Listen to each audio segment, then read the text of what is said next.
Bonjour, Tanzi, Watie, Han, Atlanite. Welcome. This video for teachers is presented by the Speech Language team at the Manitoba First Nations Education Resource Center. In this video, we will learn how to make the most of each read aloud in your classroom. My name is Annie Nihusen, and I am one of the speech language pathologists at MFNERC.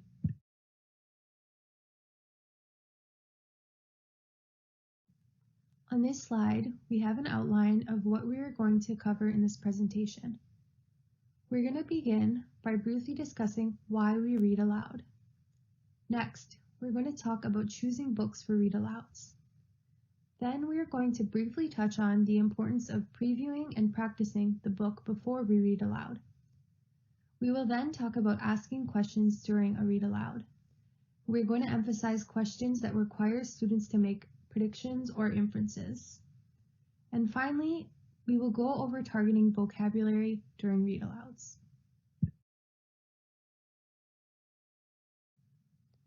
Why read aloud? There are so many benefits to reading aloud. For one, reading aloud helps students to develop listening and comprehension skills. So during the read aloud, the teacher can ask questions to see if the students are understanding the story. And if they aren't, she can model strategies to help the students develop comprehension skills. Next, reading aloud exposes children to complex ideas and language that they might not encounter during independent reading. And this is especially true for beginning readers just because they are limited to the kinds of books they can read on their own. Reading aloud also helps the child develop an understanding of narratives as they're being exposed to the elements of a story like character, setting, problem, and solution. For younger children, read alouds introduce concepts of print, such as the cover of the book's title, the author's name. And of course, reading aloud encourages the child to become interested in reading. Like I said, there are so many benefits to reading aloud. Not all of them are listed on this page. During the read aloud, the teacher is provided with so many opportunities to teach new skills.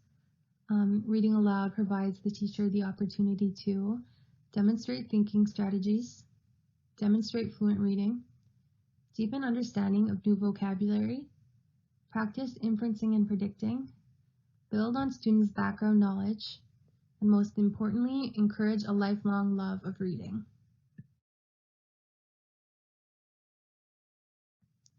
So now that we talked a bit about the benefits of reading aloud, let's talk about choosing books for read aloud. So look for books that have illustrations that engage the child. And I included a picture of the book Makeup Mess by Robert Munsch and illustrated by Michael Marchenko on this slide just because I remember being a little girl and being so engaged by these illustrations. They're just so detailed. If you look at the table, you can see all of the makeup the girl's looking at, and I just feel like any books illustrated by Michael Marchenko have really good illustrations. So definitely consider illustrations when choosing books. Next, you want to choose books that reflect student diversity, values, and interest. So I included the book Hidden Friends by Kimberly Kagamick on this slide, and this book is about the little people. And I was really intrigued by this book because when I was growing up, I always heard different stories about the little people. So Hidden Friends would be a good example of a book that reflected my diversity and my values. You also want to include books with high quality writing, and usually books about popular media characters don't have the highest quality of writing. Next, you want to look for books that provide new knowledge or vocabulary, and we're going to talk about vocabulary more in this presentation. Finally, you want to look for books that provide topics for discussion. So Are You My Mother is a good book that would encourage discussion. So in this story, the little bird falls from the nest and he goes looking for his mother, and you could use this story to talk about how the bird might have felt. You can ask students if they've ever felt scared or if they've ever been in a similar situation as the bird.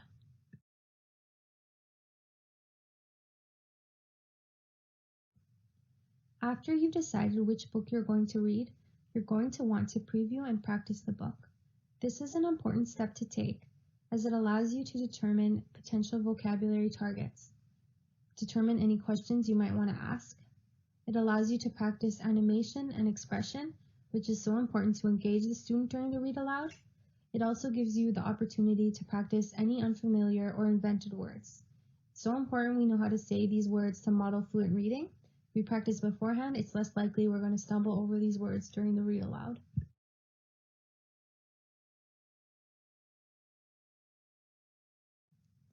To emphasize how important it is to preview the book for your read aloud, I included a couple pages from the Lorax by Dr. Seuss. What was the Lorax, and why was it there? And why was it lifted and taken somewhere from the far end of town where the grickle grass grows? The old onceler still lives here. Ask him, he knows.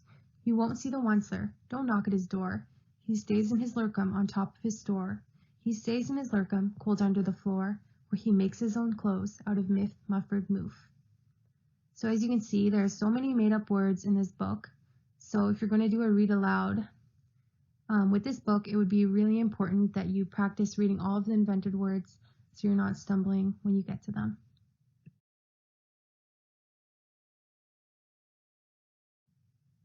We are going to move on to asking questions during the read aloud. Questions encourage engagement as they provide opportunities for students to share thoughts, reactions, or predictions. Questions can also be used to check for understanding or to target specific skills. According to Pinnell and Fontes, there are two types of questions we ask when reading. 1. There are questions that test the student. These are questions that require the student to recall facts about the story. 2. There are questions that prompt construction. Questions that prompt construction require students to think deeper about the story. These questions tell us what engage or confuse the students. They tell us about the student's perspective, preferences, emotions, or interests. Asking these questions usually result in a conversation with the student. This is compared to questions that test the student that might only result in a 1 or 2 word answer.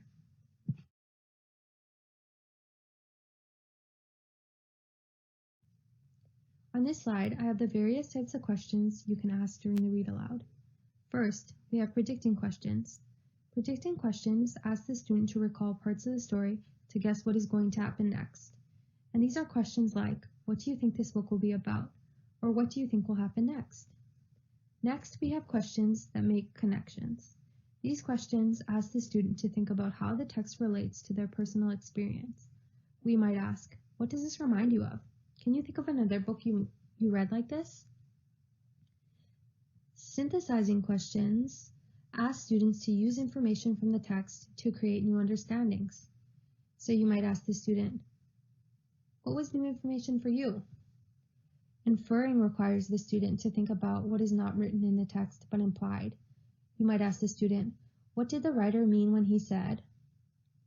Analyzing questions ask the student about the book's construction. For instance, who are the main characters? What was the problem? Finally, we have critiquing questions. These questions ask the student to evaluate the book and whether they agree or disagree with it. You might ask, what do you think about the book? Do you think this book sounds true? Remember when you're previewing the book you're going to read aloud to look for opportunities to ask these questions.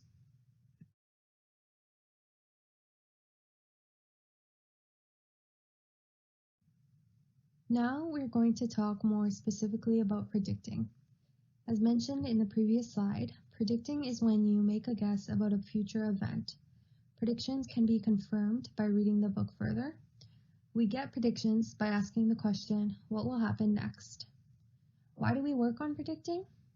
Predicting is an important comprehension strategy as it requires students to recall information and make sense of that information.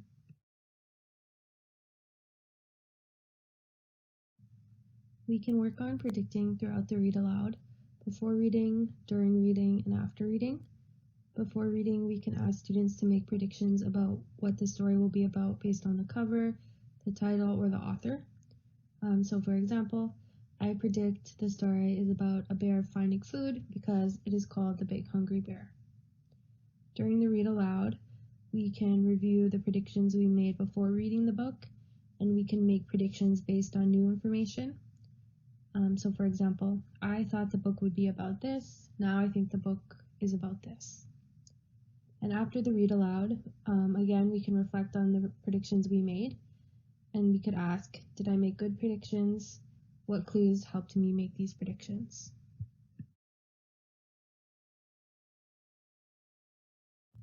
Here is a graphic organizer that might be helpful when working on read alouds.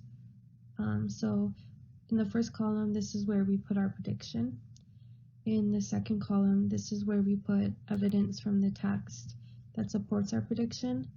And in the last column, this is where we reflect and review on our prediction. So this is where we ask if we were right about our prediction. You can draw this table on chart paper so that you have it as a visual for every time you do a read aloud. And once the students get really good at predicting, you can remove that visual. For older students, you might also put this table on individual pieces of paper so that they can complete it on their own.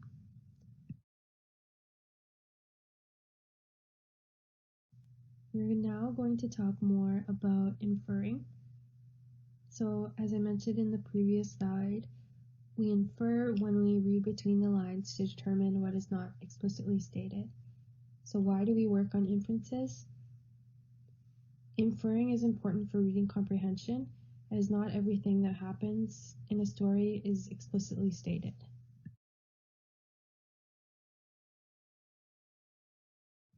To emphasize the importance of being able to make inferences while reading, I included a portion of The Very Hungry Caterpillar by Eric Carle. On Monday he ate through 1 apple, but he was still hungry. On Tuesday he ate through 2 pears, but he was still hungry. On Wednesday he ate through 3 plums, but he was still hungry. On Thursday he ate through 4 strawberries, but he was still hungry. On Friday he ate through 5 oranges, but he was still hungry. On Saturday he ate through 1 piece of chocolate cake, 1 ice cream cone, 1 pickle, 1 slice of Swiss cheese, 1 slice of salami, 1 lollipop, 1 piece of cherry pie, 1 sausage, 1 cupcake, and 1 slice of watermelon. That night he had a stomachache. So it doesn't say in this book why the caterpillar had a stomachache, but we infer that it is because he ate too much food. So as you can see, even books for really young children require you to infer.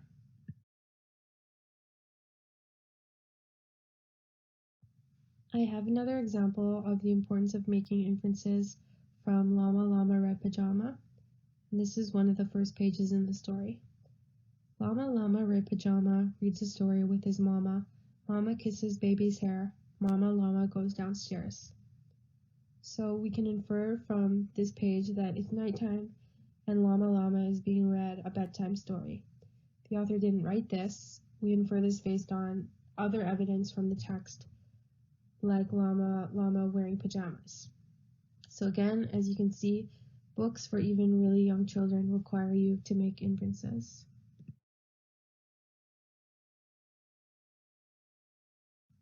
We work on inferences by asking questions during the read aloud that require the student to make an inference.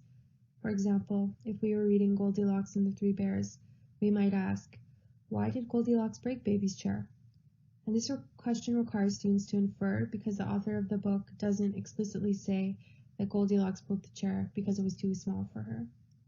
So when you ask this question to the class, regardless of whether the student you ask gets it right or not, you're going to model your thinking process for making that inference.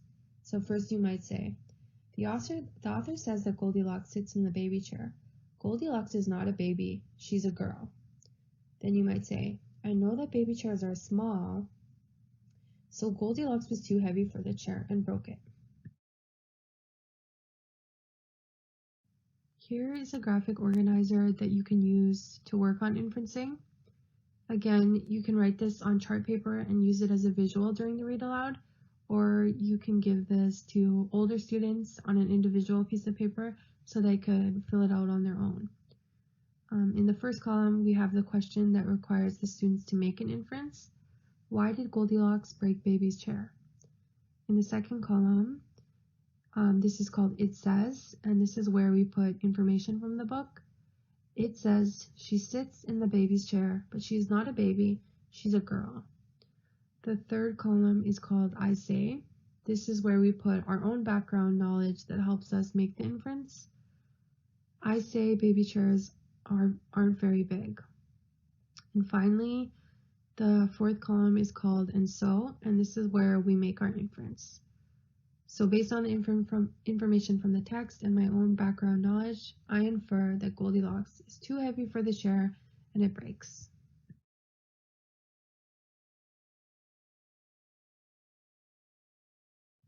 We are now going to move on to talk about vocabulary.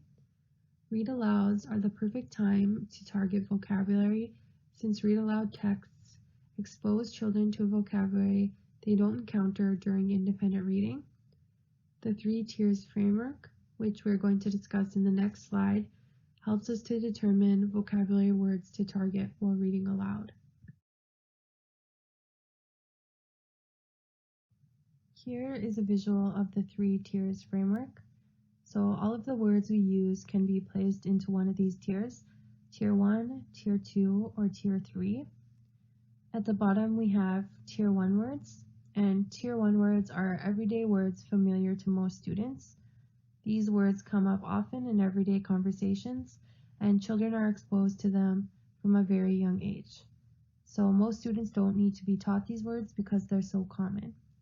Some examples of tier 1 words include come, see, happy, table, car, in, out, dog, blue, book, animal. Next we have tier 2 words. Tier 2 words are defined as high-frequency words of mature language users. These words are more common in written text. We sometimes hear these words in conversation, but not as often as tier 1 words.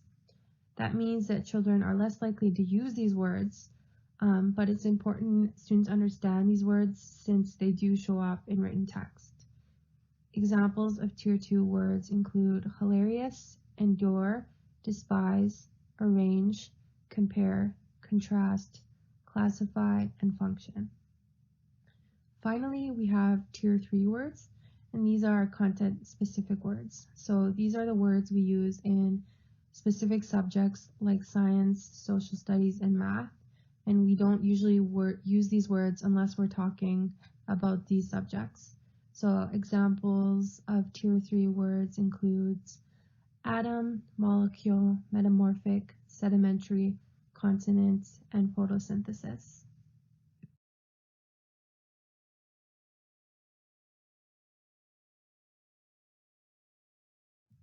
So the vocabulary we are going to target during our read aloud are the tier 2 words.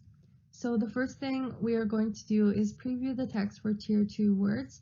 And when we think we found a tier 2 word, we're going to ask, how useful is this word? Does it show up in other books? When the student learns the word, will they have opportunities in their life to use the word? And then we're going to ask, does the student already have a general understanding of the word? Would learning the word provide a more precise way of referring to an idea they already know about? So, for example, learning the word required would give the student a more precise way of saying you have to. So if the word is useful and the students already have a general understanding of word, then it's probably a good word to target. So after we've previewed the text for tier 2 words and decided on a tier 2 word to target, then we're going to provide a student-friendly definition of the word. And we provide a student-friendly definition of the word by describing the word in everyday language. And we don't want to use a dictionary definition of the word because this is still sometimes kind of hard to understand. So when we're providing a student-friendly definition of a word, we just want to make sure we're explaining it in everyday language. And finally, we want to solidify the word meaning. And we're going to do this by having the students practice the word right away. So we're going to do different activities and ask different questions to solidify the word meaning. And we're going to discuss these activities in the next slides. So after you provide a student-friendly definition of the word, you're going to want to make sure that you solidify the word meaning by having the student practice using the word right away. Word associations are when you associate the new word with a word the student already knows. So for example, does the word kindergartner go with novice? Why? Does the word cook go with accomplice? Why? You can also try associating the newly learned word with a personal experience. So for example, have you ever felt deceived? Or describe a time when you might urge someone. And you can also use applause. So for this activity, you ask the students to clap if they would like to be described by a certain word. So for example, clap if you would like to be described as stern.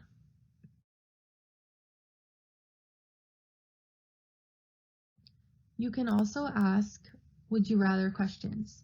So for example, which would you rather anticipate, your birthday or a dentist appointment? Which would you rather interact with, sharks or polar bears? Which would be easier to confine, butterflies or cats? And finally, you can have the students make a choice between saying the word or not saying the word when providing an example of the word in a sentence. So if our word was radiant, we could say to the students, if any of the things I say would make someone look radiant, say you'd look radiant. If not, don't say anything. Winning $1 million, walking to the post office, getting a hug from your favorite movie star.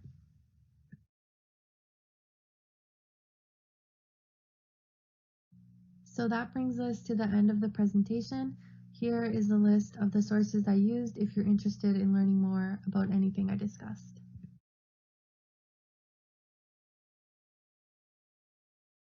I wanted to say thank you for watching this presentation.